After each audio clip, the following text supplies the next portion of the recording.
Yo, I hope you're enjoying your ride. It's time for the Drive for Five podcast. Let's go.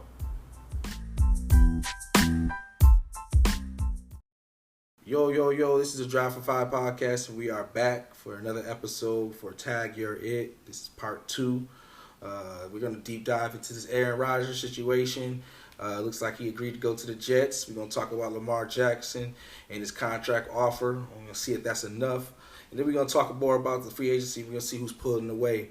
This is your boy, Coach Chris. It's your boy, Coach Miles. We got a special guest in the building today. We got Coach C's. Coach C's is here, man. The guys finally got me out to join the party, man. It should be fun. Yes, sir. We got some great insight from some great people, man. We're going to deep dive into this right now. We're going to go right into it, man. Aaron Rodgers has already agreed, been on the Pat McAfee show. Shout out to them. And agreed to play football for the Jets. He said some things about him possibly retiring before he went to his dark room. Came out and said, you know what, I want to play for the Jets. And it looks like that's where he's going to decide to go. They're still working out trade compensation. Well, man, that's funny, man. Aaron Rodgers is a funny guy. I think he'll fit well in New York, being the fact that he's already out here telling big-time dudes that report news. He's trying to tell them they can't break the news. He breaks his own news. So I don't know how that's going to work out in New York with paparazzi and, the top reporters in the world, man. Yeah, as you know, he did tell Adam Schefter to lose his number, according to what he said in Pat McAfee, and Adam Schefter did confirm that. This is selling some T-shirts off of it. What do y'all think, man? What do you think is this? Would you trade for Aaron Rodgers right now, man? Talk to him. What you got, Coach? For me, being a Bucs fan, Tom Brady came over. I think I'm doing it, man. I'm giving up I'm for sure giving up a first round pick this year. I'm giving them 1 first round pick, maybe a third, and then maybe give them like 2 thirds going forward and beyond years. But I think that opens up a window. The guy can compete. He actually had his wish list of guys that he wanted to bring, and they started doing that. They got your boy Lazard. They offered him. They signed him. Mm-hmm. So when you get to a veteran guy, they have a whole bunch of guys on rookie deals. They're playing their best ball, and a guy like Aaron is gonna elevate your team the moment he gets signed. Like there's guys in that building right now that's sitting there glued to their screen to see if we're gonna get Aaron Rodgers, and in that moment they're like, "Oh, we Super Bowl." So that right there changes the whole culture of the Jets. I think for them not being able to make playoffs for so long and them being bottom feeders of the AFC for so long, what do you have to lose? Man, but are you willing to give up that much for Aaron Rodgers? Yeah. All right, so. If I'm Woody, yes.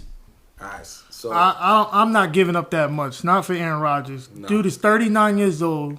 He's set to make $50 million. Right. And we're talking about a week ago, the man just said that he was 90% not in. He was ready to retire. Right. So now, next year, he's 40 years old in December. We negotiating at the same time again next year.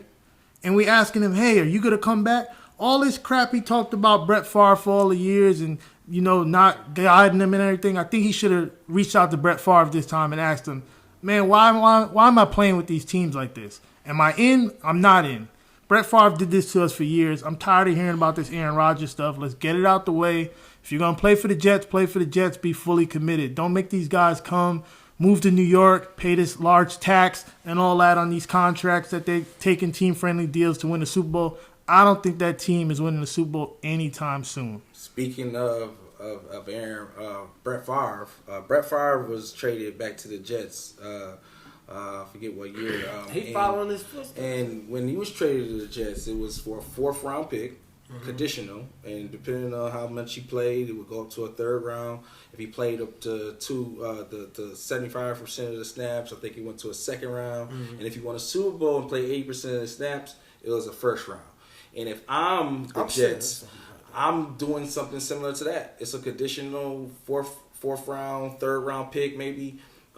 That's it. That's all you're getting from me, and I'm gonna bank on that. Speaking of Brett Favre, with the Brett Favre situation, he only played 1 year with the Jets when he got traded for that draft pick, and ended up leaving the next year and going to Minnesota, which we all know Aaron Rodgers may have the ability to do, depending on what he decides with him, how he moves. You know what I mean? So if it's me, I wouldn't give up the farm for Aaron at this particular point. Yeah, great player, historic, gonna go to the Hall of Fame. 39 years old, you're making $52 million a year. I'm good on you.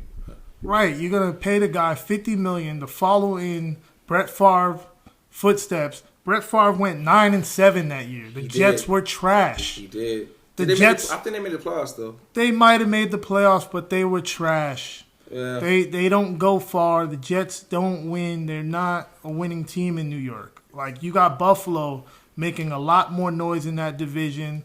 Like, they don't stand a chance. They're not New York's team in the AFC East. All right. I mean that's just like Tom Brady coming to the Bucs and he got to play against Drew Brees and Matt Ryan every week. Like, yeah, but come on, man. Like, think about this: when you get a guy like a Aaron Rodgers, you have because if you look at that free agency board, there's still guys on that table. Yeah. So imagine if you get a guy like a Aaron Rodgers. Right, you're gonna get more guys willing to take more free team lead like deals. Yeah, team friendly deals for a year or two to get a chip. The Jets are a few pieces away to really making a run, and to me, they just had the offensive rookie of the year, defensive rookie of the year. Your boy from the head coach, the running back was also Bryce Hall. What's the head coach name? He came from y'all. Robert Saleh, great defensive coordinator. So he's going to play D. When you look at the Jets this past year, they played D. Yeah. They was in a lot of games. They flew to the ball. They was in a lot of games. Your boy Zach Wilson just couldn't do anything. I hear you. Aaron Rodgers just finished the season with the Green Bay Packers. They went 8-9. Why don't they want to sign people and bring people in to play with them then? What's their money looking like? Yeah, you know what I mean. What's their money? They got free agency money. Right, Coach Chris knows the numbers. He told us. He told us before. They got some of the top money in free agency, and they haven't brought anybody in. $34 million. That's leadership. That's leadership. Aaron Rodgers last year didn't even want to play with some of those rookie receivers. He didn't even want to tell them the right play to run. Come on, you need to really be a leader. You want to be a real leader. You want to be on that Tom Brady level that you speak of. You make the players around you better. Yeah, speaking of it's going to be interesting to see how that plays out, because everybody knows that the Green Bay Packers are owned by a board. So a lot of decisions that they're made is by a board of members, because they're the only team with no owner. The people actually own the team. So it's going to be interesting to see how they play that all out, man. But speaking of contract offers and big time of offers and money's being spent and quarterbacks with historic passes and future MVPs, Lamar Jackson, we're back on him, man, and we're back to the same old games, man. They still got him on a non-exclusive. Teams are not really offering him we don't know of any teams that's offering him at the moment. Again, no agent, but he did tweet something that kind of caught everybody's eyes. 3 years, $133 million, and I need an agent, and he put a question mark with a laughing emoji. Hearing that contract offer, understanding the quarterbacks of the NFL right now, tell me, is that enough? Do he sign or he not sign? Is that a slap in the face? I mean, I think that tweet was more about, hey, look, it's not about the money. I don't think it's about the money. Don't get me wrong, it's about the money. But I think he's at a point in his career where he wants long term. He wants some longevity. He wants some security. And I think for him, he's feeling some kind of way because I checked the stat the other day. Chris, I think I was telling you about this the other day. He has 753 carries in his career. That's an average of 12 carries per game. Jeez. And now you're worrying about me being injured, and you guys are running me 12 times a game? Interesting. That's Why don't y'all scale back on how y'all use me? Let me be a quarterback, because I think the guy wants to prove that he's a quarterback. I mean, they've only given him Mark Andrews. Yeah, right. Similar to the Debo situation where he was kind of considered a wide back, and we were trying to pay him. Similar to that. But yeah, man. So 3 years, 133, fully guaranteed is something that you feel is. Man, let me get in on this. I'm a Ravens fan. I'm a big Lamar guy. Love Lamar from Louisville. I had a quarterback that I coached that played behind him, so I know Lamar's game. The problem here is Lamar is not coming to the table speaking the facts that the team needs to hear. Right now, Lamar if he's going to argue something, don't argue against Deshaun Watson's contract. Argue against the numbers like Coach Miles just gave y'all. Argue against some of the other quarterbacks. One thing that I'm going to say as a Ravens fan, Lamar has let us down in the playoffs. Lamar has been injury prone. In the playoffs right now, Lamar has a 1-3 record. I'm not paying that fully guaranteed if you can't guarantee me more wins than that. Look at the playoffs these last few years. These young quarterbacks. You got Joe Burrow in the same division. Joe Burrow is 7-5. I mean, in 7 playoff games, he has 5 wins. He's 5-2. You got to go against him 2 times a year to fight for a playoff spot. Then you go down to Josh Allen. He's got a 50% win percentage. He's in 8 games. He's won 4. Who else we got? Let me go to another young quarterback. Shoot, man, Baker Mayfield got more playoff wins than he does. Interesting. And he just came out the division. So what are we talking about? Baker only got 1. Baker has 1 win in 2 games, okay? Right. Yeah, That's the better winning percentage. Okay. I'm a math guy. You a math guy. Let's do the numbers. Interesting. So when it comes down to winning games, okay, what's he arguing? He got a better win percentage than Deshaun Watson. That's what he's going to keep comparing. Deshaun played 3 games and got 1. And Kyler Murray, like I told you before when we spoke a few days ago, I told you Kyler Murray got lucky being on the Arizona Cardinals. They would have paid your grandma to throw touchdowns for them, man. That's interesting. You say that. I understand your flight in this. It makes perfect sense. If your team that you wanna win, you want to build a team around Lamar. You feel like Lamar is not the generational talent to be able to win everything. Like you could just put some pieces around him, say like a Patrick Mahomes. Then yeah, I get it. But in my eyes, listening to what's going on here and seeing how Lamar Jackson has played, I still see him being able to get paid upwards of where these guys like Kyler Murray and Deshaun Watson has gotten paid. I mean, we fail to consider the fact that Deshaun Watson came off of sitting on 2 years.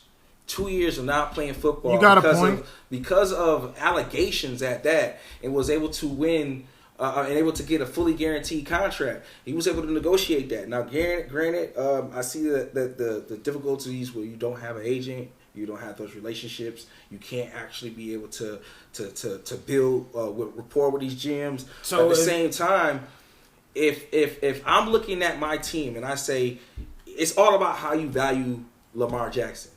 And I say, if I get Lamar Jackson, similar to what you said earlier about teams wanting to come join to win, I feel like that'll be the case. I feel like players are more willing to take cuts in order for you to pay that quarterback. And I also feel like he's one of those type of quarterbacks that you don't have to do much around if you put him around a solid system that makes perfect sense. Like we talked earlier with Tag here at Part 1, and you talked about the Niners.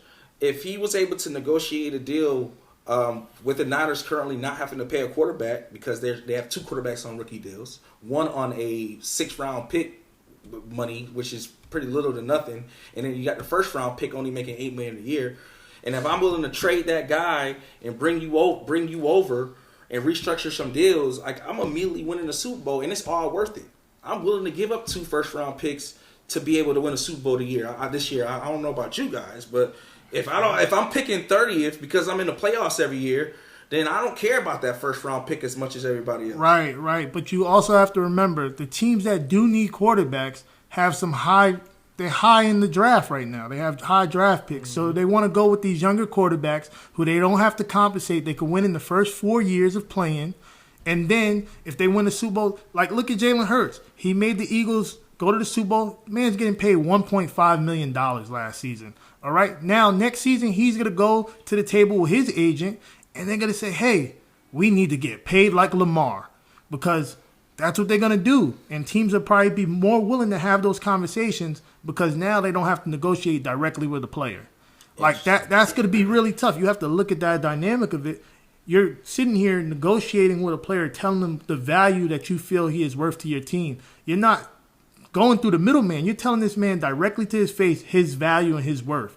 Yeah. And yes, all right, I went a little hard on him, playoff win wise and stuff like that. Regular season wise, my man's in the top 5. We're always guaranteed a playoff spot, but it's about winning in the playoffs. My man has 49 wins in the regular season. That's amazing. He's ranked up there with Pat Mahomes is first. He got 63, but he got 2 Super Bowls from that, all right?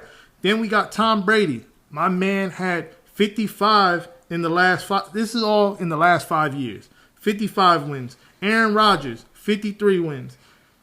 Then we got Josh Allen, young quarterback, rookie deal, 52 wins. No, Josh got paid. Oh, Josh got paid. Josh got paid. He's about to get paid again. He's going to get paid again. Right, all right. My mistake. He got paid, but he was proven in the playoffs before he got paid. This is what I'm saying. You have to prove yourself in order to get paid. Teams want to win championships, not just regular season games. Yeah. We're not trying to be the Cowboys forever, all right? Speaking of Dallas gave their quarterback Dak Prescott $40 million a year, $160 million, and I believe 130 of that was fully guaranteed. So, like, I hear him. So, like, with Lamar Jackson, man, like it's gonna be one of those situations where we'll hear more about how this develops over the next couple of weeks. But I'm willing to see what team is willing to pull the trigger on Lamar, man, and build that relationship with him. And actually be able to hone him in. Like I said, 49ers is dark horse, considering that John Lynch, a former player, is the GM and can probably relate to how he feels and not think things too much personal. But we're going to move right along real quick into free agency. We got a lot going on, man. Dallas released Ezekiel Elliott, generational talent from before Ohio State, everybody know, with the guy with the nose ring, man. Dominated with Dallas in his early years. I think he finished with like over 6,000 yards rushing. Yeah, he's third in Cowboys. Third in Cowboys history, considering that long range of running backs that played for Dallas. Emmitt Smith being one of the greatest of all times. How do you feel about Zeke? Like, where do you see him being able to go and his impact on another team?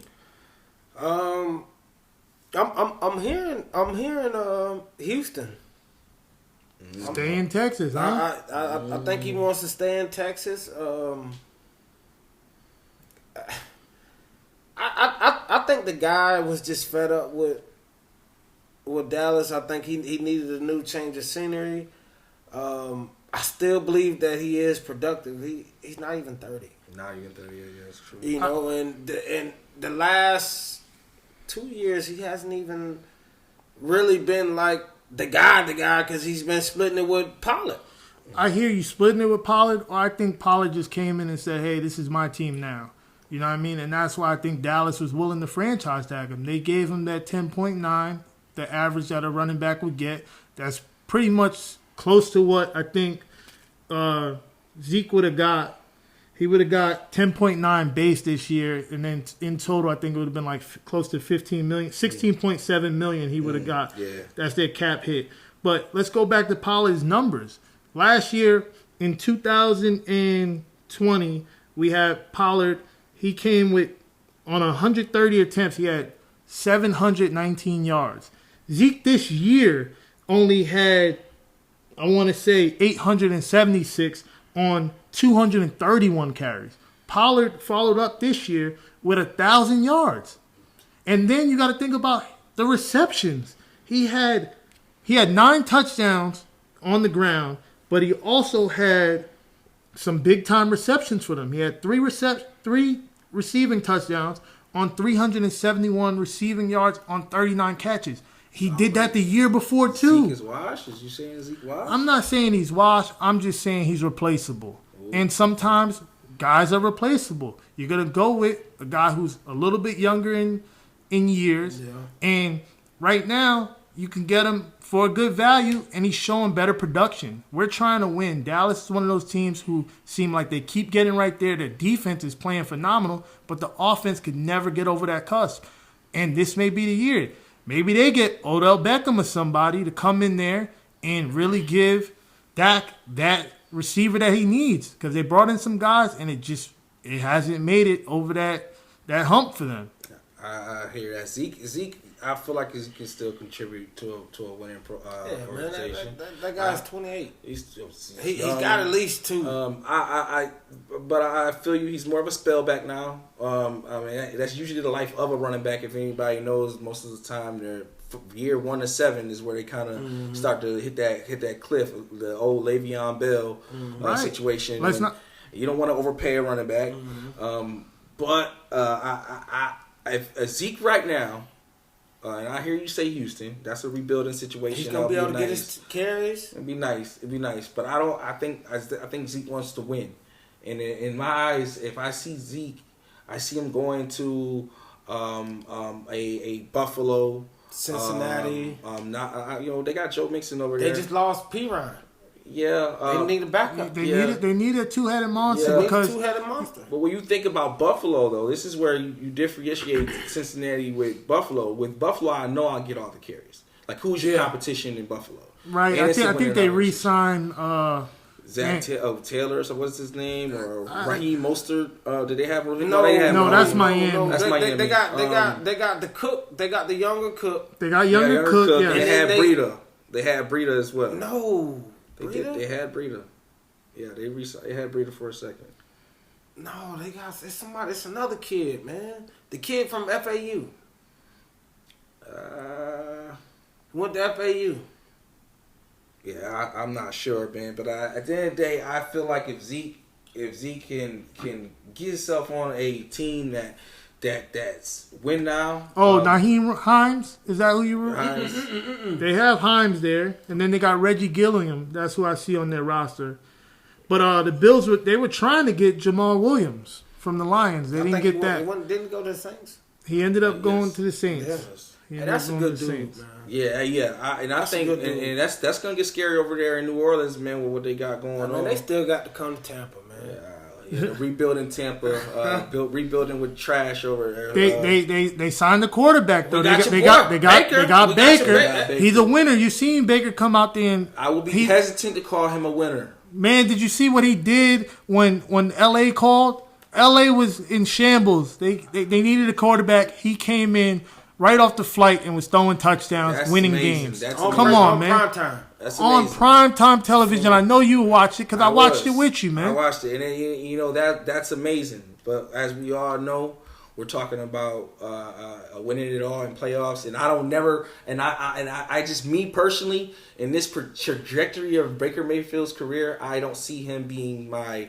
We're going to the Super Bowl with you. No. So when I hear you sign Baker Mayfield, 1 year, $4 million. Yeah. It's a bridge quarterback situation. Yeah. And that's great. So I look at it as a bridge situation. So I don't expect you to win 10 games. I expect you to go teeter on the 4 to 5 so you can draft your future next year. Man, they could have did that with Kyle Trask. And that's what I think was. But they're not going to do that, man. Yeah, you want to build because we still got Mike Evans.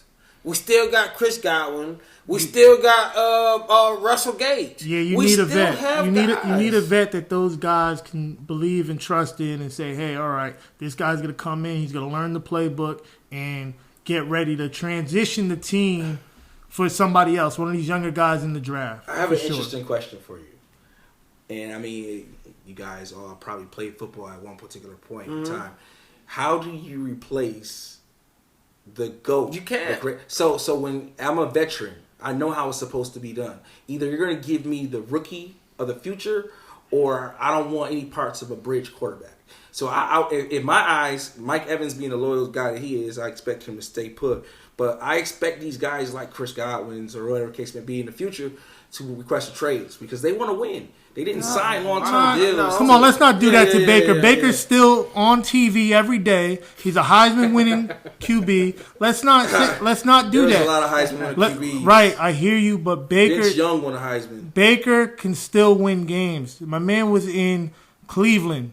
What did Joakim Noah tell you? Nobody wants to go to Cleveland. He was in Cleveland. He was expected to be a big-time name, and it worked out for the time being. He made the playoffs for them and stuff. L.A. was just a little short-term deal. He's going to do something in Tampa that, for $4 million, they're getting themselves a nice player. They are. I think for $4 million, he's also coming into a somewhat of a winning culture. When he got to Cleveland, it was terrible. Right. Trash bags. Trash bags every week. I don't know if it was trash bags every year because they made big signees every year. No, what I'm saying is the fans were putting trash bags on their head for years. Come on, man. The dog pound was not having it. They were. They brought him all these prima donna receivers that it kind of just didn't really get going, you know. Yeah. But I like it. I mean, we'll see. We'll see. But speaking of prima donna receivers, Odell Beckham Jr., I'm not going to call him a prima donna, but that's what he's been labeled as. He's a good guy, man. Free agent. Good guy. Free agent right now. The top wide receiver free agent, as we will say right now, currently seeking north of $20 million a year. He's looking for number one wide receiver money. Question, you guys, man. What do you think? You think he's worth it? A healthy OBJ, I'll give him 10 to 20 million. I would, because he's gonna demand that respect from any corner you put up against him. He's a game changer. But if you're gonna just get an Odell that is gonna be that prima donna, throw me the ball, I don't know if it's really worth. If you have a really good franchise, risking that type of locker room friction and stuff. I don't think he's a locker room guy. You don't think he's a locker room guy? So what about him that you think that he's not? Just the way he carries himself. He cares more about his look than his play. Right? So then at the same time, you have not shown consistently that you can be a team first guy. You haven't shown, even when he was with the Rams, he didn't show that he was a true number one guy. He came into a situation where, he's going to demand respect, man, from the defense because of his play of what he's done in the past and what he could do. Mm. But he hasn't been no DeAndre Hopkins. Interesting. He hasn't been that. Interesting. He played under Cooper Kupp. Out there, Cooper Kupp was the guy. Yeah, he was the guy. They brought him in to be another target to get away from Cooper Kupp. Right. Cooper Kupp was the guy. Right. Period. Before he left, when he was in Cleveland. Yes, Cleveland. Did he show that he was the guy? He had Baker Mayfield at quarterback. He had Baker. Okay, now we're back to Baker. But at the same time, let's talk about being a locker room guy. We bring you in because your best friend vouches for you, and you tarnish that relationship. Like Jarvis Landry was never Jarvis Landry again once OBJ came in. Wow. And come on, that because he sacrificed for his best friend to come in and be a baller, and all he did was create friction with the quarterback. And the quarterback has to be able to control that team throughout the game. And if you're going to be sitting there during the middle of a game crying about throw me the ball, then you can walk out the stadium. We've seen that last year where you're not bigger than the team. Tom Brady will tell you you're not bigger than the team. All right? That's interesting that you bring that up. I feel like Odell on a team that is a pass heavy that did not have a number one could produce number one numbers. However, what winning team is like that? Like what you guys have stated before, I think it's either one or two things need to happen for Odell right now. He needs to either join a culture of team that is used to winning and that he will not ever be bigger than. So give me a team, Chris. Please give me one team. Unfortunately, I would say the Niners, but he can't. We don't have enough targets for him. So Dallas? Dallas. Now here's my issue with Dallas. They haven't shown that they have a winning culture there. Yeah, but they love prima donna wide Right, receivers. That's Jerry Jones. I think that would Jerry Jones spends the bag. I think on personally, dominant receivers. I think personally it'd be a great place for him to play. He could flourish. He could be himself. He knows the division. He can get the numbers. He can demand the ball. I mean, you got CeeDee Lamb over there, but you know it's Odell. I feel like he could really do what he wants. He could put up numbers there. However, he doesn't win there. He's not gonna win, man. They got a decent defense. They may win. You don't think Odell can hop on a team and produce and help them win the Super Bowl? No. I think he's healthy. He took a year off. No. I've been watching some of these videos he's been putting out with Footwork King. Oh my gosh, his footwork is there. So he's back. Or is he not worth $20 million? No, man. I'll give him 15, 16 at the max. I'll give him 13. 13. What you giving him, Chris? You giving him 20 to change your team? If I'm somebody like Arizona, if you're the 49ers, does he make your offense so much better to where it's going to catapult you right into the Super Bowl and he's going to make everybody else better? No. But that's only I can't use the Niners only because I had the same type of receiver. You don't have a number one receiver. I have the same type of receiver who's a dynamic playmaker. Who, Debo? As Debo as I would with Odell. So it'd be pointless to grab Odell when it's just going to be the same type of I'm just giving the same type of players. I need diversity. So I got Brandon Ayuk running routes. I got Debo as my dynamic playmaker, and I got tight end George Kittle, who's my secure pass catcher over the middle. I also have a running back who can catch it in the flats. So at this particular point, why do I add Odell? He doesn't fit. Now, Baltimore, if they re-sign Lamar Jackson, they can figure that part out, and you get a solid run game. Maybe you sign Ezekiel Elliott, and you go ahead and you throw Odell Beckham on that wide receiver list. Now we're talking. Wow, we're talking. You sound like Ozzie Newsome.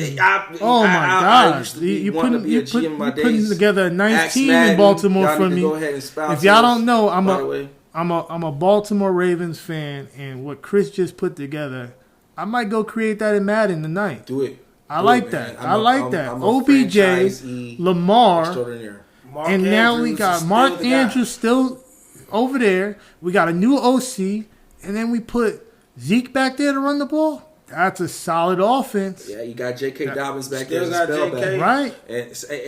That's a solid offense. That's me. Now, again, certain situations, call for certain plays, but we'll see how that all turns out with Odell, man.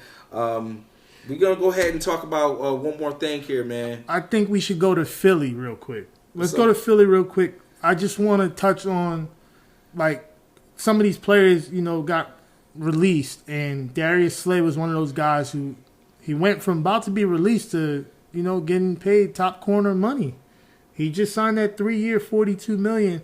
And I know in the last episode I listened to you guys, Coach Miles had a very interesting point, and he shared that article with us where a lot of these defensive guys, and if you watch the beginning of free agency, a lot of those guys were walking away, and we were wondering why they were walking away. Mm-hmm. And Coach Miles is going to touch on that a little bit for us, please. Yeah, I heard you have some on that. Yeah, I forgot the coach's name. But the corners, the DB's coach, man, he was very essential to what those guys were doing, and he got those guys to play not only just the secondary, but I'm hearing the whole defense.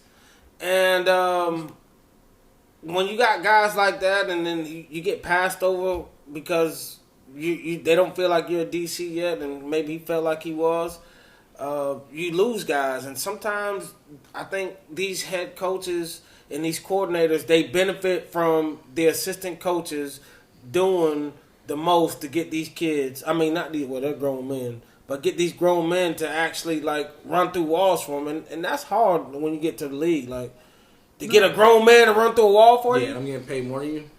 Yeah, and you find that right coach, and you're gonna really go to bat for him, like you said, You find that coach that can change your career and you really gel with them, that means a lot, especially in the business world where you could be gone tomorrow. You kind of gotta get off the bush. You gotta check yourself. Mm-hmm. You gotta say to yourself, it's about me being better, and the only way I can get better is by understanding the people ahead of me that's trying to teach me to get better. And if my goal is to get better, then I'm receptive. Mm-hmm. And at that particular point, you can take coaching from damn near anybody.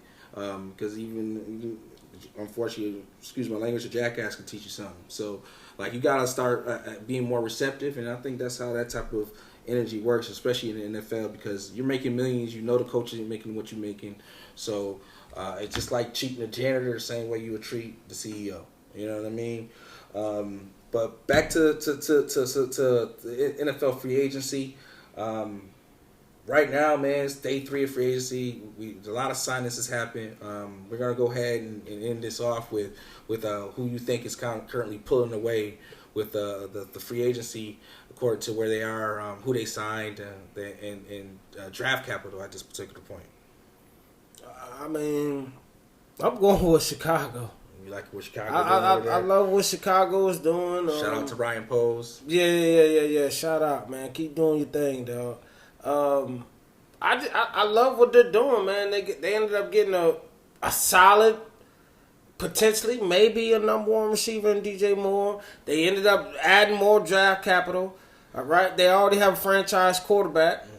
Right, they added a few more pieces. They added 2 stellar linebackers that's very athletic and freakish. Sir.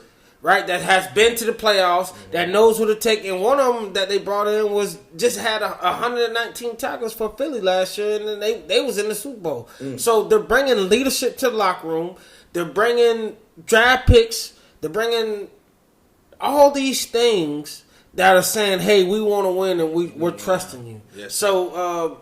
And then they're showing up that offensive line with the Nate Davis signing, and they're trying to protect Justin Fields. They're trying to protect him, and they also want to add more pieces to him so he doesn't have to run the ball as much as he's been doing these past 2 years. Yes, sir. Currently sitting with $43 million still in cap space. And they still got cap so space. they still got a lot of cap space and draft capital.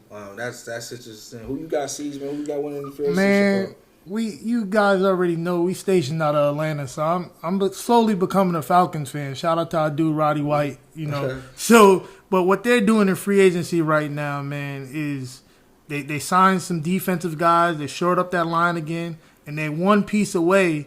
They need a QB. Who are they throwing the ball to? Wait. They just signed Juju Smith. All right, they got him. He's a tight end. We got Kyle Pitts coming back. Come on, we could potentially sign a running back, but we got that young boy, right? The young boy did pretty good. Aguilar or something like that, I believe his name was. He did good, and they have 9 picks. 9 picks in this draft, and they picked number 8. So they could get their quarterback there, or they could give up some of those picks and get Lamar Jackson. Interesting. I thought they just said it there in that Lamar Jackson. Shout out to the kicker. What about the what about coolest cat on the team is the kicker, huh? Yeah, man, he scored the most points. Man, what about the situation over there with Riddler? Do you believe in Riddler? You think he can be a qualified quarterback over there in Atlanta? I watched him in practice and training camp a few times. Went to a few of the games. I'm not really sold on him. He could possibly do some things, but I want to get a dude. If I'm gonna be here going to the games, we need a dude. We need a dude. So we're drafting a dude with that number 8 pick, or trading up and getting one of the best dudes in the draft, or we just give it up and get Lamar Jackson. Give up that pick and give up a potential first round next year. It's worth it, man. Ritter is a Chase Daniels. Chase Daniels. That's a tough one. All right. That's cool. I got free agency, man. I'm watching Houston closely, man. I'm watching how they're grabbing guys that fit that defense for D'Amico Ryans, and also potential playmakers at offense. They have a lot of draft capital right now. 2 first-round picks.